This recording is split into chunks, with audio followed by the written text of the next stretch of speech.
Hello students, smart learning में आपका स्वागत है।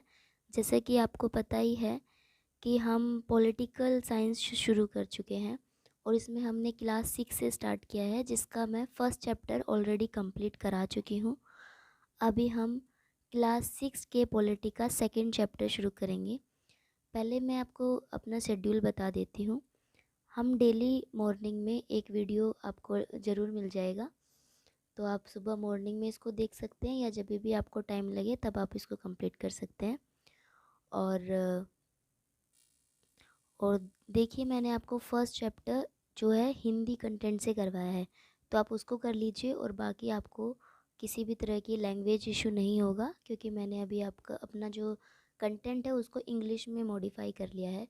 क्योंकि अगर आप हिंदी में पढ़ रहे हैं या फिर आप इंग्लिश में पढ़ रहे हैं तो आपको अभी कोई प्रॉब्लम नहीं होगी, क्योंकि मैं सारा कुछ आपको हिंदी में ही समझाने वाली हूँ। और अगर आप मुझे बोलेंगे कि अब मैं हिंदी में भी कर दूँ तो मैं इसको दोनों में कर दूँगी। अगर आप मुझे बताएंगे तो मैं इसको ठीक कर लूँगी। ठीक है, तो अभी हम शुरू करते हैं अपने क्लास 6 के सेकंड चैप्टर में पॉलिटी से। तो हमारे चैप्टर का क्या नाम है? डाइवर्सिटी एंड डिस्क्रिमिनेशन, विविधता और भेदभाव। ठीक है, पहले हम कुछ टर्म्स पढ़ेंगे इसमें जो आपको दिख रही होगी। जैसे हमारा जो शब्द है प्रेजुडाइस। प्रेजुडाइस का मतलब होती है पूर्व धारणा, means judging other people in a negative way और थिंकिंग दैम एज इन्फीरियर। जब हम लोगों को जज करने लगते हैं नेगेटिव वे में, या हम पहले से ही किन्हीं लोगों के बारे में कोई नेगेटिव विचार बना लेते हैं कि कोई व्यक्ति इस तरह का है, या कोई व्यक्ति दूसरी दूसरी कम्युनिटी से आता है, तो हम ये सोच लेते हैं कि वो एक, उसके बारे में हम अपनी गलत धारणाएं बनाना शुरू कर देते हैं। जैसे हम क्या देखते हैं? Prejudice against other religion, skin colour, way of dressing, food, language etcetera. जिसमें हम देखते हैं हम अलग धर्म के लोगों के अगेंस्ट पहले से ही कोई पूर्व धारणा बना लेते हैं कि अगर ये हिंदू धर्म का है या इस्लाम धर्म का है, उसमें से ही जो चलने वाली पहले की पूर्व धारणा है उन्हीं को हम सच मानने के लिए अग्रसर हो जाते हैं। या किसी के स्किन कलर को लेकर, या किसी के पहनावे को, उसके खाने का जो पदार्थ होते हैं या उसके खाने के जो डिसीज़ होती हैं, उसके आधार पर हम अपनी पूर्व धारणा को बना लेते हैं। तो आप प्रिजुडाइज का क्या मतलब समझते हैं? कि प्रिजुडाइज जिसमें हम दूसरों के बारे में बिना कुछ सोचे या बिना कुछ आइडिया लगाए पहले से ही जो चली आ रही धारणा को ही पूर्व धारणा के रूप में एक्सेप्ट कर लेते हैं। दूसरा हमारा वर्ड आता है स्टेरोटाइप। स्टेरोटाइप इज प्रीजुडाइज और preconceived idea lead to the creation of stereotype. जो हमारे समाज में आम बोलचाल में कुछ बातें प्रचलन में चली आती है, जिसको हम सच मान लेते हैं, हालांकि वो सच नहीं होती है, बस क्योंकि उसको बहुत सारे लोगों से हम सुन लेते हैं या क्योंकि बहुत सारे लोग उस चीज़ को मानने लगते हैं, तो हमें भी ऐसा लगता है कि वो सब चीज़ें क्या है, सच है। जैसे कि गर्ल्स क्राई इजीली। अगर हम देखते हैं कि लड़कियां जो है वो किसी भी बात पे जल्दी रोने लगती है, तो हमें क्या लगता है, हमारी ये धारणा बन जाती है कि गर्ल्स क्राई इजीली। और हमने ये भी डिसाइड कर रखा है हमारी सोसाइटी ने कि लड़कों को रोना नहीं चाहिए। क्यों नहीं रोना चाहिए? क्या इससे ये प्रूव हो जाता है कि लड़के बहुत ज़्यादा भावनात्मक रूप से मजबूत होते हैं? पर ऐसा बिल्कुल भी नहीं है। अगर किसी भी मनुष्य को, अगर वो लो फील करता है, क्योंकि किसी भी व्यक्ति को क्या होता है कि अगर वो गुस्सा है या किसी चीज़ से अनसेटिस्फाइड है, तो रो लेने से ऐसा नहीं है कि वो कमज़ोर दिखने लगता है या उसकी किसी तरह से नेगेटिव इमेज चली जाती है। बस ये हमें अपने आप को रिलैक्स करने का या अपने आप को हल्का करने का एक तरीका होता है। तो या फिर हमारे समाज में क्या धारणाएं बन जाती है? People who speak in English are superior.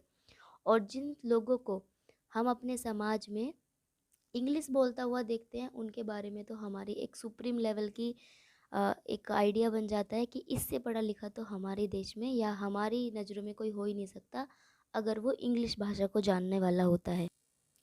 आगे हम पढ़ेंगे इनइक्वालिटीज़ कितने प्रकार की होती है। अक्सर हमने बहुत सारी इक्वालिटी हम देख सकते हैं, सोशल लेवल पे हम देख सकते हैं या इकोनॉमिक लेवल पे भी हम देख सकते हैं। या पॉलिटिकल लेवल पे हम इनइक्वालिटीज़ को देखते हैं। लेकिन अभी हम सिर्फ सोशल और इकोनॉमिक के बारे में बात करेंगे। पहले हम सोशल को डिफाइन कर लेते हैं। The age old hierarchical caste system is an example of inequality. हमारे समाज में असमानता को हम हेरारिकल देखते हैं।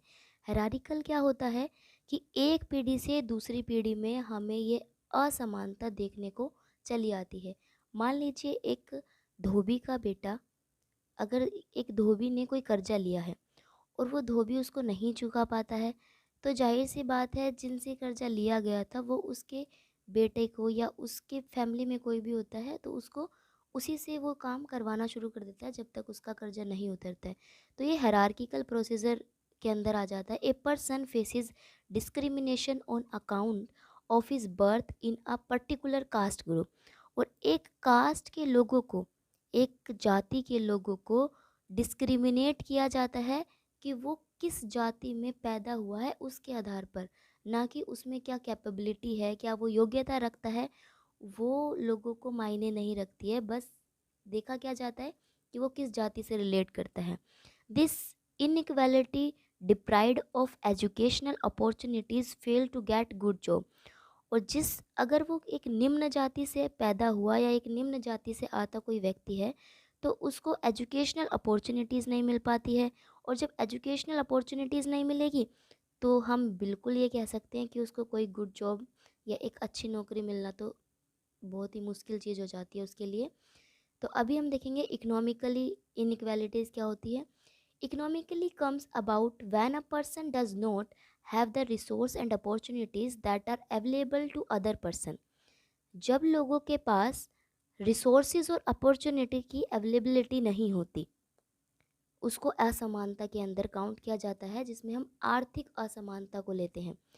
Unequal distribution of wealth among the people in the country. और हम अपने देश में क्या देखते हैं, संसाधनों का असमान रूप से वितरण किया जाता है। किसी के पास हमें कम संपत्ति देखने को मिलती है, किसी के पास ज़्यादा संपत्ति देखने को मिलती है, जिससे कि हमारे समाज में अनइक्वल बिहेवियर किया जाता है। या फिर हम कह सकते हैं अमीर के साथ तो इस तरह का बिहेवियर किया जाता है कि उससे सुप्रीम तो कोई है नहीं, और निम्न लोगों के साथ कि वो आगे नहीं बढ़ पाते या उनको अच्छा एजुकेशनल बैकग्राउंड नहीं मिलता है या उनको आगे जाके फिर अच्छी जॉब नहीं वो क्रिएट कर पाते हैं। नाउ इसी चैप्टर में हमारा नेक्स्ट टॉपिक रहेगा डिस्क्रिमिनेशन, दैट इज़ भेदभाव। डिस्क्रिमिनेशन क्या होता है, जब हम किसी दूसरी जाति धर्म लोगों के साथ अपने से लोअर लेवल का बिहेव करने लगते हैं या उन्हें अपने से कमतर हम उनको मानने लगते हैं। Like discrimination means to differentiate people on the basis of their class, race, gender, religion, economic background etcetera. किस किस आधार पर हम डिस्क्रिमिनेशन कर सकते हैं, वर्ग के आधार पर, उसकी प्रजाति के आधार पर, लिंग के आधार पर, या फिर किसी के धर्म या फिर उसके आर्थिक पृष्ठभूमि के आधार पर, in spite of an individual skills and qualification. हम उसमें ये बिल्कुल भी नहीं देखते हैं कि उस व्यक्ति में क्या स्किल हो सकती है या उसकी क्या क्वालिफिकेशन हो सकती है, कितना पढ़ा लिखा वो इंसान है या वो कितनी उसमें काबिलियत है। उस चीज़ को तो नज़रअंदाज कर दिया जाता है। बस देखा क्या जाता है कि उसकी क्लास, रेस, जाति या रिलीजियस या इकोनॉमिक बैकग्राउंड उसका क्या है, उसी के आधार पर डिस्क्रिमिनेशन आज भी हमारे समाज में किया जाता है। हालांकि हमारे संविधान में इस चीज़ को बिल्कुल निगलेक्ट कर दिया गया है, फिर भी कहीं ना कहीं भेदभाव हमें आज भी देखने को मिलता है, क्योंकि लोग बाग आवाज़ नहीं उठाते हैं उस मुद्दे के लिए। अगर आवाज़ उठाना शुरू हो जाए तो हो सकता है कि इस जो भेदभाव किया जाता है वो कुछ हद तक कम हो जाए। और कुछ लोगों को तो कानून का पता ही नहीं होता है, जिसके चलते हमें भेदभाव तो क्या और भी सुप्रीम लेवल के जो क्राइम है वो देखने को मिलते हैं। चलो आगे बढ़ते हैं, देखते हैं कास्ट सिस्टम, जाति व्यवस्था क्या होती है। जाति व्यवस्था कोई नया कॉन्सेप्ट नहीं है। हालांकि जाति व्यवस्था की जगह पे हमारे प्राचीन समय की अगर हम एंशियंट एज की बात करें तो इसकी जगह पे वर्ण व्यवस्था को यूज किया जाता था। वर्ण व्यवस्था क्या होती है, जब हम अपने समाज को उसके काम के आधार पर विभाजित करते थे, लेकिन आज उस वर्ण व्यवस्था का स्वरूप हमने कास्ट सिस्टम या जाति व्यवस्था में बदल दिया है। तो हम क्या देख सकते हैं, the origin of the caste system in India can be traced back to the ancient time in later Vedic age whereby society was divided into 4 varnas और ऑक्यूपेशनल ग्रुप। बल्कि हमारे कास्ट सिस्टम ने क्या डिस्क्राइब किया है कि हमने उनके काम के आधार पर उनको 4 वर्णों में बांट दिया है। और ये 4 वर्ण कौन कौन से कहलाते हैं, आइए पढ़ते हैं। ये 4 वर्ण हमारे क्या है, ब्राह्मण, क्षत्रिय, वैश्य और शूद्र। तो इनके काम क्या क्या होते हैं, ये चारों अलग अलग काम के प्रैक्टिस करते हैं। लाइक ब्राह्मण क्या करते हैं, to perform ritual worship and educate the people. ये हमारे रीति रिवाजों को, धार्मिक या पूजा स्थल, या पहले के समय में क्या होता था, गुरु द्वारा मतलब जैसे जो एक जगह पे रह के जैसे पहले पढ़ते थे, जैसे आज हॉस्टल्स होते हैं उस तरह से। तो ब्राह्मण्स का ही पहले काम होता था कि वो लोगों को एजुकेट करते थे। क्षत्रियों का क्या काम होता है, practice warfare and defended the country. अपने देश को वॉरफेयर मतलब कि रक्षक की तरह ये काम करते हैं। अगर कोई युद्ध हो जाता है तो एक क्षत्रिय की तरह खड़े हो जाते हैं, जो हम इनको सैनिक की भांति भी देख सकते हैं। लाइक वैश्य की अगर बात करें, प्रैक्टिस ट्रेड, तो व्यापार का काम हमने वैश्यों के अंतर्गत डाल दिया गया है। शूद्र शूद्र उस जाति को बिलोंग करता है जो कि लोअर कास्ट से आता है, इसमें हम लोअर कास्ट को इंडिकेट करते हैं। Manual work and serve the other 3 varnas, और शूद्रस को हमने उस प्रजाति के रूप में डिफाइन किया है जो मैनुअल वर्क करेगा। मैनुअल वर्क मतलब जो श्रमिक काम करेगा, जिसमें श्रम ज़्यादा इम्पोर्टेंस रखेगा। और इसका दूसरा काम क्या रहेगा, जिसमें वो ब्राह्मण्स, क्षत्रिय और वैश्य को तीनों को अपनी सर्विस प्रोवाइड करवाएगा। अगर इन तीनों को किसी भी तरह की सर्विस चाहिए तो वो शूद्र जाति में आने वाले लोग उसको प्रोवाइड करवाएंगे। एक टर्म और आती है जिसको हम लेते हैं अनटचेबिलिटी। इसी को हम शूद्राज में भी काउंट कर सकते हैं, लेकिन आज हम इसको शूद्रा से थोड़ा अलग करके हम देख सकते हैं इसको, और लोअर लेवल पे हम इसको 5th वर्नास के रूप में भी देख सकते हैं। People born in lower caste families are considered as untouchable and suffered injustice. ऐसे लोग जो कि लोअर कास्ट फैमिलीज में पैदा होते हैं और उनके साथ इनजस्ट बिहेवियर या वो इनजस्ट कंडीशन को सफ़र करते हैं, दे वर टर्म्ड एज दलित। और उनके लिए एक आम शब्द होता है जिसको हम किस शब्द से डिफाइन करते हैं, दैट इज़ दलित। और आप जानते ही होंगे हमारे दलित की या फिर हम अनटचेबल्स की या एक लोअर क्लास की अगर जब हम बात करते हैं, तो अगर इसमें हम डॉक्टर अंबेडकर जी का नाम न ले तो ऐसा हो ही नहीं सकता है।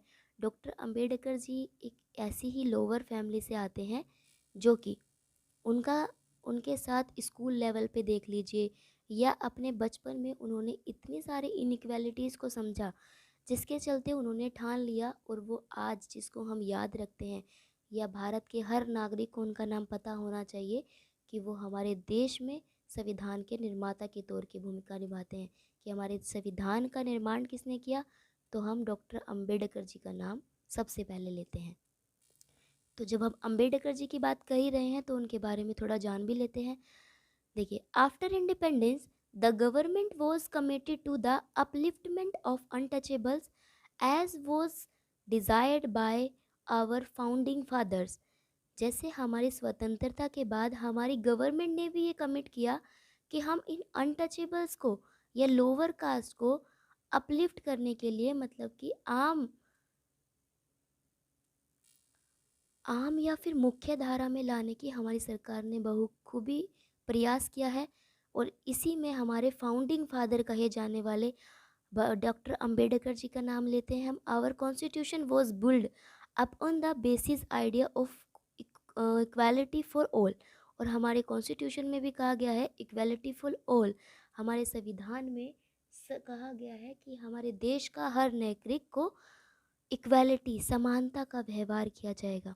Doctor B R Ambedkar, the chairman of the constituent assembly that frame the Indian constitution. भारतीय संविधान के या हमारे भारतीय संविधान की जो कॉन्स्टिट्यूएंट असेंबली है उसमें बी आर अम्बेडकर ने चेयरमैन की भूमिका निभाई, या उनको हम ड्राफ्ट कमेटी के चेयरमैन के रूप में देखते हैं। Belong to the Mahar caste, और ये किस कास्ट से आते थे, महार कास्ट से, जो कि एक लोअर कास्ट कही जाती थी महाराष्ट्र के अंदर। Who were consider as untouchable, और जिसको हम उस वक्त या फिर अनटचेबल की कैटेगरी में काउंट किया जाता था सोसाइटी के द्वारा। तो यहाँ पे हमारा चैप्टर 2 जो है फिनिश होता है, लेकिन हम इसी से जुड़े कुछ फैक्ट्स को हम पढ़ लेते हैं। देखिए, Nelson Mandela carried out a struggle against the apartheid policy practice by the whites South African government. Nelson Mandela जो है प्रेसिडेंट रहे हैं साउथ अफ्रीका के। उन्होंने अपार्थाइड, क्या होता है, रंग भेद की नीति, जिसमें जो डार्क रंग होते हैं या किसी फेयर रंग यूरोपियन लोगों का, वो अफ्रीका में भेदभाव करते रहे थे जब कॉलोनियल पीरियड के अंदर, जिसमें अपार्थाइड का मतलब होता है जब वाइट पीपल ब्लैक पीपल्स के साथ मिसबिहेव या फिर डिस्क्रिमिनेशन करते हैं हर लेवल पर। तो सेकंड हमारा, the constitution refer to them as a schedule caste through they call them self as Dalit. तो दलित को हमारे कॉन्स्टिट्यूशन में किस वर्ड से डिफाइन किया गया है, दैट इज शेड्यूल कास्ट। आपको कॉन्स्टिट्यूशन में दलित लिखा हुआ कहीं पे भी नहीं मिलेगा, हर जगह पे आपको क्या लिखा मिलेगा, शेड्यूल कास्ट, अनुसूचित जाति। Mahatma Gandhi, the father of nation, gave the term Harijan means Hari का जन, that is God's people, to the untouchables. Mahatma Gandhi ji ने अनटचेबल्स, अछूआछूत को क्या वर्ड से डिफाइन किया है, हरिजन। हरि को हम भगवान के नाम से जानते हैं, तो हरिजन का मतलब क्या होता है, गॉड्स पीपल, भगवान के लोग। तो महात्मा गांधी जी ने दलित लोगों को किस शब्द से डिफाइन किया, हरिजन के नाम से। और अगर हम अनटचेबल्स की बात कर ही रहे हैं तो हम आर्टिकल 17 को तो बिल्कुल याद रखेंगे। Declares that untouchability is abolish and it's practice is forbidden in any form.